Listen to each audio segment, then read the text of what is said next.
I've been looking at the book of Acts, the Acts of the Apostles, and I'm looking today at Acts chapter 25.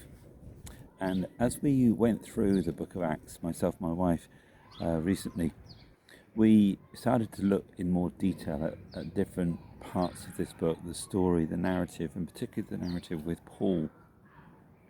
And it's interesting, actually, somebody mentioned how much of this part of Acts is an outlaying of his trial and his defense speeches. And there's an amazing presentation of what Paul was standing up for and his representation of that, as if he was defending his cause on a number of occasions. I'm going to read a little bit from Acts chapter 25. So he's come to this point where a new local official called Porcius Festus has taken over from the previous guy. So Felix was in power, and then Porcius Festus had taken over.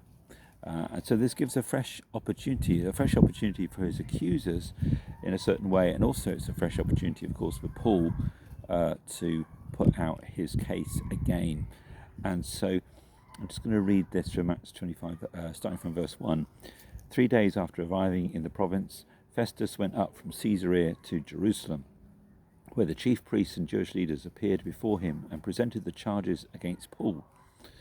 They urgently requested Festus, as a favour to them, to have Paul transferred to Jerusalem, for they were preparing an ambush to kill him along the way. Festus answered, "Paul is being held at Caesarea, and I myself am going there soon. Let some of your leaders come with me and press charges against the man there, if he has done anything wrong." After spending 8 or 10 days with them, he went down to Caesarea, and the next day he convened the court in order that Paul be brought before him.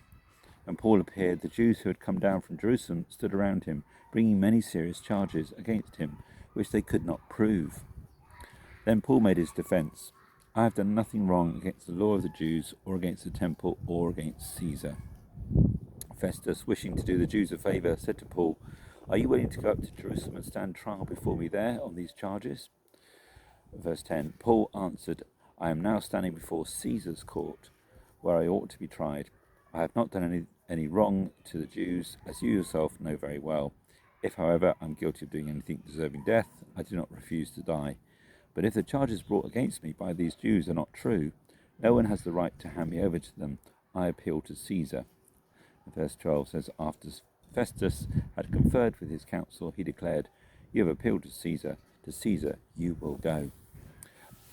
The amazing thing with this part of the story in Acts is that Paul has this opportunity for the Roman state, which was certainly not, on many occasions, for Christians, and it was certainly antagonistic to Christians at certain times. But he has this opportunity for the Roman state, as a Roman citizen, to actually support his case and give him a fair trial, and at least give him the opportunity, shall we say, to get to access Caesar and to go to the top, as it were. And rather than the situation where the Jews could make false accusations, and they kind of wanted for their own ends to get the local official to side with them, even though they were trumping up different charges against Paul. Sometimes we have a strange relationship, don't we, to those in authority. We see them as our advocates, and we see them as ones who ought to be doing this or that. We certainly have very different sort of relationship, perhaps, in the 21st century democracies, even if we may not feel that the laws and the rules of the government are conducive to the Christian faith. But we have systems, at least, that generally advocate for us. I know that's, lots of questions perhaps around that for many people as well. But the bottom line is, it's quite easy for a wrong trial to be exposed in the media.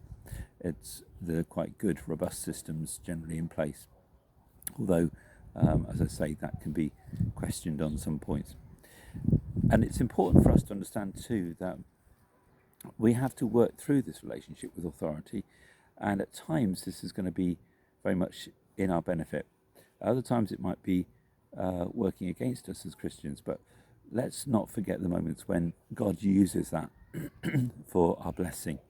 And we're encouraged, even in the context of the emperors, even in the context of the Roman Empire, in Romans chapter 13, encouraged to recognize authority, respect authority, and to recognize the role that authority has. And that was in a time when it wasn't always easy for Christians, for sure. Christians did suffer a great amount under the Roman system and the Roman Empire. But this is a great example of God using those people, using that machinery for the benefit and blessing of the gospel, and for Paul actually to end up going to Rome in a way that he never thought was going to be possible. I want to just pray for us for God's wisdom as we deal with how authority works out in our society today. Wherever you are, wherever you're listening to this, you might not feel that the authorities around you are full of integrity. You might feel that they're quite corrupt, or you might not agree with their policies or the way in which they deal with things. But I pray today that God will give us wisdom, because these can be an instrument for blessing as well as just an instrument for punishing. And we want to work in a way that is honouring to God and honouring to authority wherever possible, wherever we can, not just being antagonistic unnecessarily. And I pray too that God would give us grace, and also for justice. If there are areas where you feel you've been treated unfairly, that maybe that's an authority of the government, maybe that's an authority of the local council, maybe it's an authority of your church leaders even, maybe it's an authority of your employer. You feel that you've been treated badly and your case has not been heard clearly, and maybe you've not been given a fair hearing. I pray that God would work in your behalf and bring justice, and that the clarity of your cause, the integrity of your cause, the honesty of your cause would be heard. And where there are things that we might need to adjust, things that we might need to be prepared to face about maybe our own perspective and maybe our own prejudices, maybe even our own sense of antagonism, entitlement, rebellion, and all those things. I pray that God would change our hearts too, so we have a way of working through a right relationship with authority wherever we possibly can, and to recognise that God will use them in unusual and special ways. I just want to share a very short story. When I was praying for a long time the opportunity to go to Europe and to travel over to Europe, mainland Europe from the UK, and it was in my heart for a long time, and I tried to arrange a prayer trip at one point, and actually ended up in hospital and had to cancel both getting to Belgium, Brussels, and also getting to Germany at that time, and then lost quite a lot of money on the trip, not being able to get there. And God arranged another time for me to be able to go to Germany at that point. But I also was very keen to be able to travel back to mainland Europe, and I've been praying for different countries in Europe for a while. And God opened a door actually through a local authority in the Netherlands, through a joint exchange trip that was going on between different communities, with the help of some individuals in our city.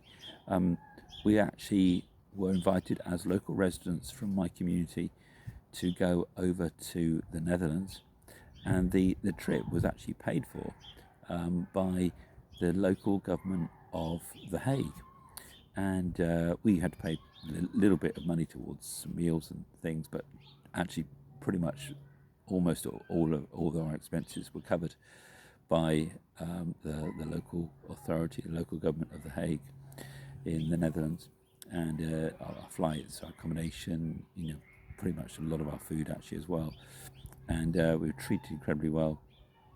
And I just see that sometimes as God's hand, how I wasn't sure how I would get there, but God used that local government as a means for me to get into that place. And I really can identify with Paul, I didn't have such a rough ride as Paul. I wasn't in prison for 2 years. I wasn't in a shipwreck. Paul's journey to get to Rome, where he longed to go to, was a lot rougher than mine was to get over to the Netherlands. But I just recognise that God uses different means, and often, and quite amazingly, he often uses local authority, the powers that be, the government, the state, to be part of his plan for meeting our needs and working in our lives. So bless you, and I hope that helps, and have a wonderful day.